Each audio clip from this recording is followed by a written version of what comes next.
हूँ, मैं भी एक मुसलमान हूँ, मैं भी एक हिंदुस्तान का नागरिक हूँ और हिंदुस्तान के नागरिक होने के मतलब बोल रहा हूँ कि मैं कभी फ़लस्तीन जिंदाबाद नहीं कह सकता, मैं फ़लस्तीन नहीं कह सकता और मैं उस ओवैसी को बोलना चाहता हूँ।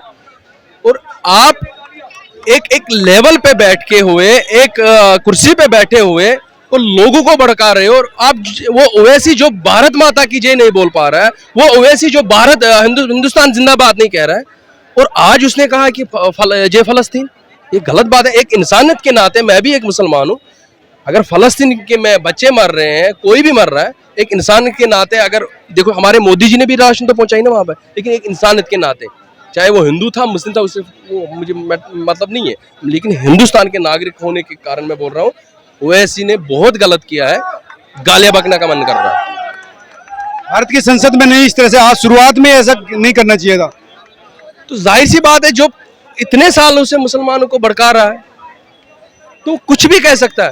तो ऐसे लोगों को अगर खुला छोड़ दिया जाए तो देश का मैं कुछ कह नहीं सकता, देश का फिर कहीं जा नहीं सकता, देश में कुछ बर्बादी होने क्या मकसद रहा होगा उनके पीछे जय फ़लस्तीन? ये उसका मानना है, क्योंकि वो चाहते हैं, जब से 4 तारीख से मोदी ने शपथ लिया है, वो चाहते हैं कि देश किन बातों में हम डाइवर्ट कर देंगे देश को। आज देखो, आज इसने नारा लगाया, कल ये वो वही ओवैसी पाकिस्तान जिंदाबाद के नारे लगाएगा, कल वही ओवैसी किसी चाइना की नारा लगाएगा। जो पाकिस्तान 40 सालों से या 50 सालों से हमारे हिंदुस्तान में आतंकवाद बेच के हमारे बेगुनाहों को मार रहा है और कल वो उसका नारा लगा सकता है। अरे नारा तो अपने देश के लगा सकते हैं हम, और किसी देश का नारा हम नहीं लगा सकते हैं। तो इसका मतलब सीधे है, हमारे कश्मीर में मतलब कोई बोल रहा था पाकिस्तान जिंदाबाद, तो मोदी ने सीधा क्यों किया उन लोगों को? क्योंकि हमारे देश का ये नहीं सिखाता, हर किसी देश में आप अपने देश के नारा लगाओ। तो वो कहां से आया भाई? एक कुर्सी पे बैठ के भी जय फ़लस्तीन, कल जय पाकिस्तान बोलेगा। मैं ओवैसी को बोलना चाहता हूं, आपको इस कुर्सी पे हक नहीं रहने का, उसको जेल के पीछे होना चाहिए। उन्होंने जय भीम जय मीम भी किया है, यानी दलितों का तो मैंने तो पत्रकार महोदय, मैंने यहीं से बोला ना आप लोगों को कि जिस इंसान ने आज फ़लस्तीन का नारा लगाया, कल वो पाकिस्तान का लगा सकता है। तो इन चीजों पे सरकार को ध्यान देनी चाहिए, और जो अभी मतलब अभी प्रेजेंट में सरकार है उसको ध्यान देना चाहिए। तो ऐसे लोगों को खुला मत छोड़ो, ये लोग बहुत डेंजरस होते हैं। और जो ये ओवैसी बोलता है ना बार बार मुसलमान खतरे, मैं भी मुसलमान हूँ, मुझे तो कभी खतरा नजर नहीं आया। उनको क्यों खतरा नजर आ रहा है? आपको आ नहीं रहा, उनको आ रहा है, तो कोई तो वजह हो। बात तो वही है ना, जो पराये मुल्क का नारा लगा के अपने देश में, तो ये आप खुद ही समझे, पूरा देश जानता है और 140 करोड़ लोगों के दिमाग में गया होगा अभी, तो ये चलेगी नहीं। उस ओवैसी को मैं बोलना चाहता हूँ, तेरे जैसे इंसान की जरूरत नहीं है हमारे यहाँ देश में। आप कहीं पे जाओ, जहाँ की नारा लगा रहे हो, आप कल पाकिस्तान की लगा वहीं चले जाओ, इस देश में तेरी जरूरत नहीं है। जय भीम और जय देश में 20 करोड़ मुस्लिम रहते हैं, तो 20 करोड़ मुस्लिम ने कभी, आम आदमी ने कभी नहीं कहा कि मैं खतरे में हूँ। मैं बोल रहा हूँ मैं खतरे में नहीं हूँ, मैं एक बर्बादी के लिए जा रहा था। अब अच्छा ही हमारे कश्मीर की हालत देखो, और जो कश्मीर जन्नत फिर से बन गया 2014 के बाद, और एक जान से सेफली बच रही है। और मैं अगर फील कर रहा हूं कि मैं अपने भारत में सेफ हूं, और आप देखो जिस देश की वो नारा लगाता है, चाहे फलस्तीन की लगाए चाहे पाकिस्तान की लगाए, वो लोग बोलते हैं कि मुसलमान अगर सेफ है वो हिंदुस्तान में, तो उसको क्यों खतरा लग रहा है? ये एक मुसलमान उसको बोल रहा है आपको खतरा क्यों लग रहा है भाई? अपने देश में ही रह के आपको खतरा लग रहा है।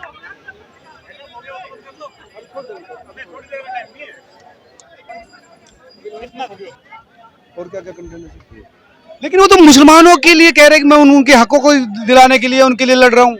तो मुसलमान तो मैं भी हूँ, तो मुझे किसने यहाँ से पूरा चांदनी चौक हिंदू से भरा है या सिखों से भरा है, मुसलमानों से भरा है?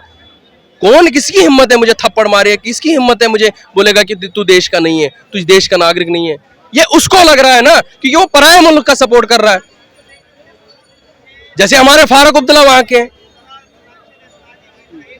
वो लोग वही लोग है जो न्यायिक फिल्म के है ना, वो अमरीश पुरी, उनका वही रोल है इस देश में। इस देश में उन लोगों की जरूरत नहीं है जो पराये मुल्क की नारा इस देश में लगाएगा और उस देश की जय जयकार करेगा। हमें उन लोगों की जरूरत नहीं। और मैं उसको बोलना चाहता हूँ ऑन कैमरा, मुसलमानों को भड़काने वाले आप हो, मुसलमानों को डर दिल में पैदा करने वाले को, लेकिन मुसलमान कभी डरता नहीं है। मैं भी मुसलमान हूँ, तेरे जैसे पिछवाड़े पे हम नाचने वाले नहीं है। हम इस देश के नागरिक, देश के लिए जीते हैं।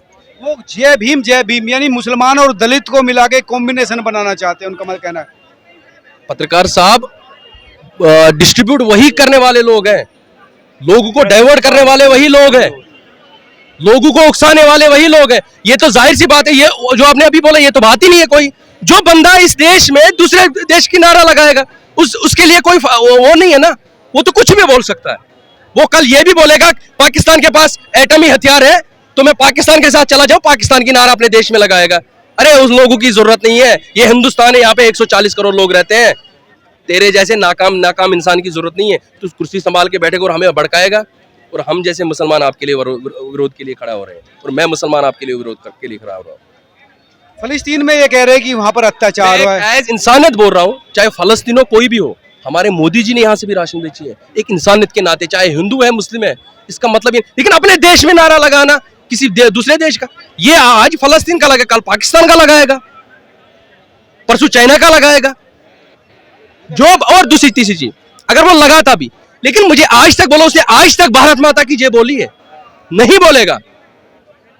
उसने आज तक हिंदुस्तान जिंदाबाद बोला है? नहीं बोलेगा, क्योंकि उसको इस देश से प्यार नहीं है, उसको इस देश के लोगों से प्यार नहीं है, उसको मुसलमानों से प्यार नहीं, उसको हिंदू से प्यार नहीं है। उसको प्यार है अपने आप से, और लोगों को उकसाने का काम है उसके, और कुछ नहीं। और हर बार जब भी वो बयान देने आता है, अरे मेरी वो हटा दो, ये हटा दो, वो करेंगे, ये करेंगे। अरे इस देश के जनता ने शलवार नहीं पहना है क्या? आज तुमने एक बात कही, 140 करोड़ लोग तेरे खिलाफ बोल रहे हैं, और हर किसी मुसलमान के पास आप जाओ और फिर देखो आप उस मुसलमान की बात और वैसी के ऊपर बोलेगा क्या? मोदी जी से संविधान को खतरा है, विपक्ष संविधान लेकर चल रहा है। इस बात पे पहले मुझे हंसी आती है, जो प्रधानमंत्री तीसरी बार हैट्रिक लगा के प्राइम मिनिस्टर की कुर्सी संभाल रहा है, वो देश के सपने देख रहा है, ये लोग देश की तोड़ने की बात कर रहे हैं। अरे कहां से गिरेगा भाई? हलवा है क्या? मंदिर का घंटा है क्या कोई भी आके बजा देगा? मुझे बताओ। अरे वो प्रधानमंत्री है जिसे 10 साल इस देश में किए हैं, और उसको पता है देश कैसे चलाना, और देश में देश की तरक्की देखो आज, और देश देखो कहां पहुंच रहा है। और जिस देश का आप देखो, अगर मैं जा रहा था फॉरेन और हमारी इज्जत क्या थी, आज देखो हमारी इज्जत क्या है, और वो हलवा है। और मुझे बताओ एक चीज, जब प्रधानमंत्री हमारा यहाँ से किसी फॉरेन कंट्री में जाता है, मैं अपने हिस्ट्री के अपने सोच के हिसाब से सोच रहा हूँ, वो उनका खोज निकालते ना देख रहा है कि मैं देश को कहाँ से कहाँ पहुंचाऊंगा। और आप मुझे बताओ, प्रधानमंत्री को गिराने की बात करो। अरे इस पे डेबिट चलाना कि प्रधानमंत्री को हम बोले क्या, करना क्या है? देश के 140 करोड़ लोग उसको बोले, मोदी जी हमें करना क्या है देश के लिए? और देश के 140 करोड़ लोग उसके लिए सेना की तरह खड़ा, पहले अपने देश के लिए, उसके बाद मोदी के लिए, और हम उसके साथ सपोर्ट में हैं, तभी प्रधानमंत्री बना। और तीसरी चीज मुझे बता दीजिए, अगर उसमें दम नहीं था, 241 सीटें उसने अकेले लाए, तो उनको विपक्षी को तो 200 भी पार नहीं, 241 भी पार नहीं हुए। देखिए ऐसा है, संविधान खतरे में नहीं है, संविधान को खतरे में बोलने वालों का राजनीतिक अस्तित्व खतरे में है। करना चाहता हूं, फिर मैं जा रहा हूं।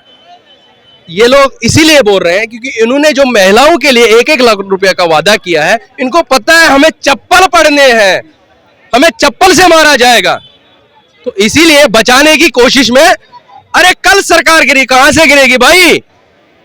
इनकी मां छोड़ के चली गई, उनका बाप छोड़ के चला गया, यहाँ पे कहीं भी सरकार गिरेगी। ये अपने आप को बचाने की कोशिश कर रहे हैं और कुछ नहीं, लोगों को गुमराह कर रहे हैं। और लोगों 140 करोड़ लोग जानते हैं मोदी है तो मुमकिन है। ये ओवैसी कह रहे हैं फिलिस्तीन जिंदाबाद, उसे कैसे देखते हैं आप? वो हिंदुस्तान भी जिंदाबाद है, फिलिस्तीन भी जिंदाबाद है, अपने अपने जगह सही है। लेकिन संसद में फिलिस्तीन जिंदाबाद करना ठीक है क्या? भाई साहब वो तो सबकी अलग अलग मांग से था, वो अलग बात है, उनका मन में फिलिस्तीन है तो फिलिस्तीन जिंदाबाद है। ये कह रहे हैं फिलिस्तीन जिंदाबाद है उनके मन में, तो ठीक है, दिक्कत क्या है? मैं बोलूंगा हिंदुस्तान जिंदाबाद। मैं भी बोल रहा हूँ हिंदुस्तान जिंदाबाद है। पाकिस्तान भी तुम बोल रहे हो, इसको बोलो पाकिस्तान जिंदाबाद बोलो फिर। लेकिन क्या कहते हैं, ओवैसी से क्यों नहीं बोलते कि वो बोले भारत माता की जय? यह जो है बोलेगा बोलेगा, क्यों, कब बोलेगा, क्यों नहीं बोलेगा? कब बोलेगा? क्या क्या मिल जय नहीं बोलेगा? नहीं, फिलिस्तीन जिंदाबाद बोलने से तुमको क्या मिल रहा है? क्या मिला बताओ? पूरी दुनिया उनके समर्थन कर रहा है फिलिस्तीन का। समर्थन कर रहा है। फिलिस्तीन सही है, इजराइल गलत है, इसलिए फिलिस्तीन जिंदाबाद बोल रहा है वो। ये कौन डिसाइड करेगा कौन गलत है कौन सही है? लेकिन एक देश की कूटनीति होती है, उसके हिसाब से चला जाता है। देखो एक होता है जैसे 4 आदमी यहाँ है, जैसे हमारे प्रधानमंत्री मोदी है, कहीं 10 आदमी गरीब है, कहीं 5 आदमी अमीर है। अगर अमीर गरीब को दबा के रखता है, जैसे तुम बोल रहे हो कि यूपी में बुलडोजर चल रहा है बड़े बड़े माफियाओं के ऊपर, योगी जिंदाबाद के नारे लग रहे हैं, गरीब का साथ है जब भी तो नारा लग रहा है। वैसे फिलिस्तीन के ऊपर अगर कोई अत्याचार कर रहा है, आपके हिसाब से ठीक है? हाँ हाँ ठीक है। इनका कह रहे हो अत्याचार हो रहा है इसलिए फिलिस्तीन की जिंदाबाद कराओ, उसे ठीक है। उसके समर्थन में हम भी है। उसके ऊपर बहुत अत्याचार हो रहा है, वो पानी को तरस रहे हैं, खाने को तरस रहे हैं।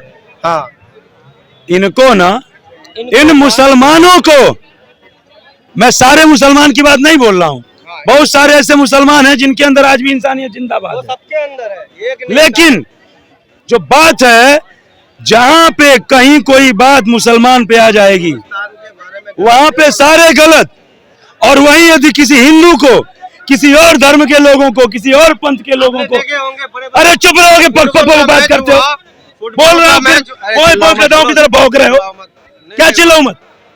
तुम बोल रहे हो तो मैं चुप था, खाली भौंकने आ जाते हो यहाँ पे। फुटबॉल मैच हुआ, बीच में मत बोलो करो। फुटबॉल मैच हुआ, वहाँ उनका मन था, कोई उनका फिलिस्तीन का चाहने वाला था, उसने झंडा लहराया। हर जगह आप जहाँ देखोगे पूरी दुनिया फिलिस्तीन के साथ है। मेरा कहने का ये मतलब है, फिलिस्तीन के ऊपर अत्याचार कर रहे हैं वो, हाँ सता रहे हैं उनको, उनके साथ दे रहे हैं, अच्छी बात है। मैं ये भी कह रहा हूँ, हमारे देश के प्रधानमंत्री से भी कहूँगा आप भी उनका साथ दें, और इनसे ये भाई साहब से भी कहूँगा तुम भी उनका साथ दो। फिलिस्तीन पे जरा बताइए क्या अत्याचार किया? देखे नहीं वीडियो? अरे क्या नहीं, आप बताइए ना। आप नहीं, मैं नहीं देखा, आपके मुंह से सुनना चाहता हूँ मैं। आप बताइए ना, आपके मुंह से बहुत चीज हो रहा है। आप बताइए, आपके तुम तो दाल रोटी खा रहे हो, 15-15 दिन तक उनके बच्चे भूखे रह रहे हैं, तुम्हें नहीं पता है? देखिए, हम उसकी बात कर रहे आप पहले अपने देश के लोगों के साथ जो अत्याचार हो रहा है उसका विरोध करिए। देश में तो जो अत्याचार हो रहा है उसका विरोध तो तुम कर ही नहीं रहे हो, और चल रहा फिलिस्तीन में और कह रहे हो अत्याचार हो रहा है, तो यहाँ से बैठे बैठे जिंदाबाद करो। अरे भाई, ये देश का मुखिया तय करेगा, देश का मुखिया तय करेगा कि जिसको जनादेश मिला, जिसको इस देश की जनता ने प्रधानमंत्री बनाया। अभी आपने बोला कि कुछ कूटनीतिक बात होती है, देश का विदेश मंत्रालय, देश का प्रधानमंत्री तय करेगा कि हमें इजराइल के समर्थन में आना चाहिए या फिलिस्तीन के समर्थन में आना चाहिए। जो देश भारत के हित में काम करता हो, हमें उसी के समर्थन में आना चाहिए ना।